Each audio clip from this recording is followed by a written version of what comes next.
ஆதா நியூஸ் நேயர்களுக்கு வணக்கம். நான் கவி பாரதி. தலைப்புச் செய்திகளை காணலாம். தொகுதி மறுசீரமைப்பு தொடர்பான தமிழக அரசின் அனைத்துக் கட்சி கூட்டத்தில் அரசியல் உறுதியோடு அனைவரும் பங்கேற்க வேண்டும். இந்திய கம்யூனிஸ்ட் கட்சி வேண்டுகோள். மும்மொழி கொள்கை எதிர்ப்பில் திமுகவின் சாயம் வெளுக்க தொடங்கிவிட்டது. பாஜக மாநில தலைவர் அண்ணாமலை விமர்சனம். மத்திய அரசுக்கு தைரியம் இருந்தால் தன்னை மீறி தமிழகத்தில் இந்தியை திணித்து பார்க்கட்டும். நாம் தமிழர் கட்சி ஒருங்கிணைப்பாளர் சீமான் சவால். தமிழக வெற்றிக் கழகத்தின் 2ஆம் ஆண்டு தொடக்க விழா. கட்சித் தலைவர் விஜயை வரவேற்க வழிநடுக்கிலும் பிரம்மாண்ட ஏற்பாடுகள். உத்தரப்பிரதேசத்தில் 1.5 மாதமாக நடைபெற்று வரும் கும்பமேளா இன்றுடன் நிறைவு.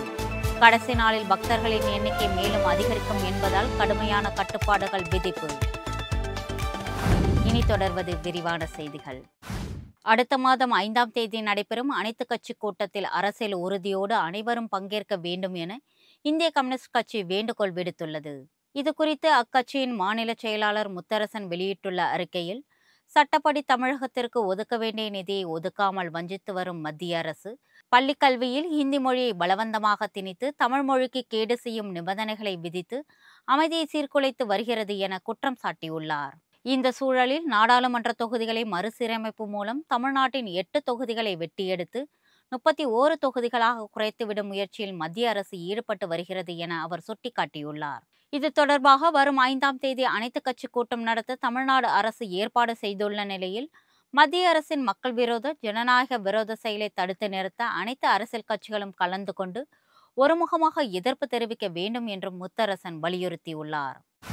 திமுகவினர் நடத்தும் பள்ளிகளில் ஹிந்தியை கற்றுக் கொடுக்கும் பொழுது அரசு பள்ளிகள் மாணவர்கள் மட்டும் ஏன் ஹிந்தி படிக்கக்கூடாது என தமிழக அரசிற்கு பாஜக மூத்த தலைவர் ராஜா கேள்வி எழுப்பியுள்ளார். சிவகங்கை மாவட்டம் காரைக்குடியில் செய்தியாளர்களிடம் பேசிய அவர், மாணவர்களுக்கு குருஸ்தானத்தில் உள்ள ஆசிரியர்களை படிக்க வரும் குழந்தைகளை பாலியல் வன்கொடுமைக்கு உள்ளாக்குவது வேதனை அளிப்பதாக அவர் கூறினார்.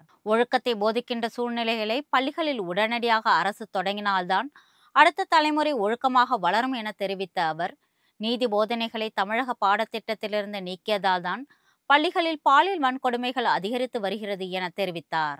கணினி ஆசிரியர்களை நியமிக்க மத்திய அரசு கொடுத்த நிதியை தமிழக அரசு தவறுதலாக பயன்படுத்தி உள்ளதாக குற்றம் சாட்டிய ராஜா, ஹிந்தியை அழிக்கும் சட்டவிரோதமான செயல்களை தமிழக அரசு ஊக்குவித்துக் கொண்டிருப்பது கண்டனத்திற்குரியது என்றும் கூறினார். மும்மொழி கொள்கை எதிர்ப்பில் பணம் படைத்தவர்களுக்கு ஒரு நீதி, ஏழை எளியவர்களுக்கு ஒரு நீதி என்ற திமுகவின் சாயம் வெளுக்க தொடங்கிவிட்டது என பாஜக மாநில தலைவர் அண்ணாமலை விமர்சித்துள்ளார். இது குறித்து அவர் வெளியிட்டுள்ள எக்ஸ் தளப்பதிவில், திமுக தலைவரும் முதலமைச்சருமான மு.க. ஸ்டாலின் தனது கட்சி தொண்டர்களுக்கு எழுதிய கடிதத்தில், நாம் எந்த மொழிக்கும் எதிரி அல்ல, யார் எந்த மொழியை கற்பதற்கும் தடையாக நிற்பதில்லை என்று தெரிவித்திருப்பதாக சுட்டிக்காட்டியுள்ளார். மும்மொழி கற்க தடையில்லை, ஆனால் நீங்கள் கற்க வேண்டும் என்றால் திமுகவினர் நடத்தும் சிபிஎஸ்இ அல்லது மெட்ரிகுலேஷன் பள்ளிகளில் உங்கள் குழந்தைகளை சேர்த்து விடுங்கள் என இதன் மூலம் ஸ்டாலின் கூறுகிறாரா என அண்ணாமலை கேள்வி எழுப்பியுள்ளார். உங்கள் போலி நாடகங்களை தமிழக மக்கள் இனியும் நம்பப்போவதில்லை என விமர்சித்துள்ள அண்ணாமலை, பெயிண்ட் டப்பாவுடன் சுற்றி வரும் தங்கள் கட்சியினருக்கு ஹிந்தி எது, ஆங்கிலம் எது என்பதை உங்கள் அறிக்கை விளக்க மறந்து போனது என்றும் வருத்தம் தெரிவித்துள்ளார். மத்திய அரசுக்கு தைரியம் இருந்தால் தன்னை மீறி தமிழகத்தில் இந்தியை திணித்து பார்க்கட்டும் என நாம் தமிழர் கட்சி தலைமை ஒருங்கிணைப்பாளர் சீமான் சவால் விடுத்துள்ளார். ராணிப்பேட்டை மாவட்டம் திமிரியில் செய்தியாளர்களிடம் பேசிய அவர், மொழி குறித்த புரிதல் பாஜகவுக்கு கிடையாது என கூறினார். புதிய கல்விக் கொள்கையை ஏற்றுக்கொண்ட தமிழக அரசு மும்மொழி கொள்கைக்கான எதிர்ப்புகள் தீவிரமாகும் நேரத்தில் அதை எதிர்ப்பது போல் நாடகம் ஆடுகிறது என விமர்சித்தார். புதிய கல்விக் கொள்கையை ஏற்காததால் கல்வித்துறைக்கு நிதி வழங்கப்படவில்லை என்று மத்திய அரசு கூறுவது சரியில்லை என கூறிய சீமான், நிதியை கூட கேட்டு பெற முடியாமல் தமிழகத்தில் 40 நாடாளுமன்ற உறுப்பினர்களை வைத்துக்கொண்டு என்ன பயன் என்றும் சீமான் கேள்வி எழுப்பினார். நாம் தமிழர் கட்சியின் கொள்கை மீது விருப்பம் உள்ளவர்கள் கட்சியில் பயணிப்பார்கள், முரண்பாடு உள்ளவர்கள் வெளியேறி வருகிறார்கள் என்றும், கட்சியிலிருந்து நிர்வாகிகள் வெளியேறுவது அவர்களின் சொந்த விருப்பம் என்றும் சீமான் கூறினார். திருவாரூர் ரயில் நிலையம் முன்பு மாணவர்கள் இயக்கங்களின் கூட்டமைப்பு சார்பில் மத்திய அரசின் மும்மொழி கொள்கைக்கு எதிரான ஆர்ப்பாட்டங்கள் நடைபெற்றது. மும்மொழி கொள்கை என்ற பெயரில் ஹிந்தி திணிக்கப்படுவதாக குற்றம் சாட்டி மீண்டும் மொழிப்போருக்கு நிர்பந்திக்கும் மத்திய பாஜக அரசை கண்டித்தும் திருவாரூர் ரயில் நிலையம் முன்பு மாணவர் இயக்கங்கள் கூட்டமைப்பு சார்பில் ஆர்ப்பாட்டம் நடைபெற்றது. இந்த ஆர்ப்பாட்டத்தில் 500க்கும் மேற்பட்டோர் கலந்து கொண்டு மத்திய அரசுக்கு எதிரான கண்டன முழக்கங்களை எழுப்பினர். தமிழகத்தில் நாடாளுமன்ற தொகுதி மறுசீரமைப்பு குறித்து விவாதிப்பதற்கு அடுத்த மாதம் 5ஆம் தேதி அனைத்துக் கட்சி கூட்டம் நடைபெறும் என முதலமைச்சர் ஸ்டாலின் தெரிவித்துள்ளார். சென்னை தலைமைச் செயலகத்தில் இது தொடர்பாக நடைபெற்ற அமைச்சரவை கூட்டத்திற்கு பிறகு செய்தியாளர்களிடம் பேசிய அவர், தொகுதி மறுசீரமைப்பு தொடர்பான அனைத்துக் கட்சி கூட்டத்திற்கு தேர்தல் ஆணையத்தில் பதிவு செய்யப்பட்ட 40 கட்சிகளுக்கு அழைப்பு விடுக்கப்படும் என கூறினார். தொகுதி மறுசீரமைப்பு என்ற பெயரில் தென்னிந்திய மாநிலங்கள் வஞ்சிக்கப்படுவதாக குற்றம் சாட்டிய முதலமைச்சர், இந்த மறுசீரமைப்பினால் தமிழகம் 8 மக்களவை தொகுதிகளை இழக்க நேரிடும் என எச்சரித்தார். மும்மொழிக் கொள்கை மூலம் மீண்டும் ஒரு மொழிப்போருக்கு மத்திய அரசு அழைப்பு விடுத்திருக்கிறது என குற்றம் சாட்டிய முதலமைச்சர், அதற்கு தாங்கள் தயாராக இருப்பதாக கூறினார். சென்னை கோபாலபுரத்தில் 8 கோடி ரூபாயில் அமைக்கப்பட்டுள்ள கலைஞர் நூற்றாண்டு குத்துச்சண்டை பயிற்சி அரங்கை முதலமைச்சர் ஸ்டாலின் திறந்து வைத்தார். 2500 சதுர அடியில் 2 போட்டிக் களங்களுடன் ஒரே சமயத்தில் 750 பேர் அமர்ந்து பார்க்கும் வகையில் கேலரியும் அமைக்கப்பட்டுள்ளது. இந்த குத்துச்சண்டை அகாடமியை முதலமைச்சர் ஸ்டாலின் திறந்து வைத்தார். மேலும் ஒரு தனியார் அமைப்பு சார்பில் 4000 கோடி ரூபாய் முதலீட்டில் 500 பேருக்கு வேலைவாய்ப்பு அளிக்கும் வகையில் அம்பத்தூரில் உருவாக்கப்பட்டுள்ள சென்னை தகவல் தரவு மையத்தையும் முதலமைச்சர் ஸ்டாலின் தொடங்கி வைத்தார். உத்தரப்பிரதேசத்தில் நடைபெற்று வரும் மகா கும்பமேளா இன்றுடன் நிறைவு பெறும் நிலையில் பிரயாக்ராஜில் கூடுதல் பாதுகாப்பு ஏற்பாடுகள் செய்யப்பட்டுள்ளன. இந்த மகா கும்பமேளா நிகழ்ச்சி கடந்த மாதம் 13ஆம் தேதி தொடங்கியது. இதில் நாள்தோறும் லட்சக்கணக்கான பக்தர்கள் வருகை தந்து திரிவேணி சங்கமத்தில் புனித நீராடி வருகின்றனர்.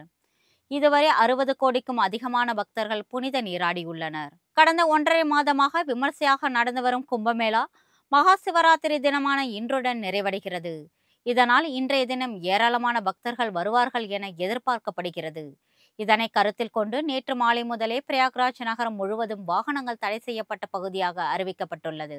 பிரயாக்ராஜில் புனித நீராடும் பக்தர்கள் பலரும் அயோத்தி செல்வதால் அங்கும் கடுமையான கட்டுப்பாடுகள் விதிக்கப்பட்டுள்ளன. ரமலான் நோன்பு கஞ்சி தயாரிப்புக்காக பள்ளிவாசல்களுக்கு 7920 மெட்ரிக் டன் அரிசி வழங்க முதலமைச்சர் ஸ்டாலின் உத்தரவிட்டுள்ளார். இது தொடர்பாக தமிழக அரசு வெளியிட்டுள்ள அறிக்கையில், ஒவ்வொரு ஆண்டும் புனித ரமலான் மாதத்திற்கு நோன்பு நோக்கும் இஸ்லாமிய மக்களுக்கு நோன்பு கஞ்சி தயாரித்து வழங்கும் வகையில் பள்ளிவாசல்களுக்கு தமிழக அரசால் அரிசி வழங்கப்பட்டு வருகிறது என குறிப்பிடப்பட்டுள்ளது. அதன்படி கடந்த ஆண்டுகளைப் போலவே 2025ஆம் ஆண்டிலும் ரமலான் மாதத்தில் நோன்பு கஞ்சி தயாரிப்பதற்கு ஏதுவாக 7920 மெட்ரிக் டன் அரிசி மொத்த அனுமதி மூலம் பள்ளிவாசல்களுக்கு வழங்கப்படும் என அறிவிக்கப்பட்டுள்ளது. இதனால் அரசுக்கு 18,41,10,000 ரூபாய் கூடுதலாக செலவினம் ஏற்படும் என்றும் தமிழக அரசு சார்பில் வெளியிடப்பட்ட அறிக்கையில் தெரிவிக்கப்பட்டுள்ளது. காலி பணியிடங்களை நிரப்ப வேண்டும் என்பது உள்ளிட்ட பல்வேறு கோரிக்கைகளை வலியுறுத்தி திருவாரூரில் தமிழ்நாடு மின் ஊழியர் மத்திய அமைப்பு சார்பில் தர்ணா போராட்டம் நடைபெற்றது. திருவாரூர் மாவட்ட மேற்பார்வை பொறியாளர் அலுவலகம் முன்பு நடைபெற்ற இந்த போராட்டத்தில் மின் வாரியத்தில் உள்ள ஆரம்ப கட்ட காலி பணியிடங்களை உடனடியாக நிரப்ப வேண்டும், கேங்மேன் பதவி கள உதவியாளர் பதவியாக மாற்றப்பட வேண்டும், பழைய ஓய்வூதிய திட்டத்தை மீண்டும் அமல்படுத்தப்பட வேண்டும் என்பன உள்ளிட்ட கோரிக்கைகளை வலியுறுத்தி கண்டன முழக்கங்கள் எழுப்பப்பட்டன. இத்துடன் அதன் செய்திகள் நிறைவடைகின்றன. வணக்கம்.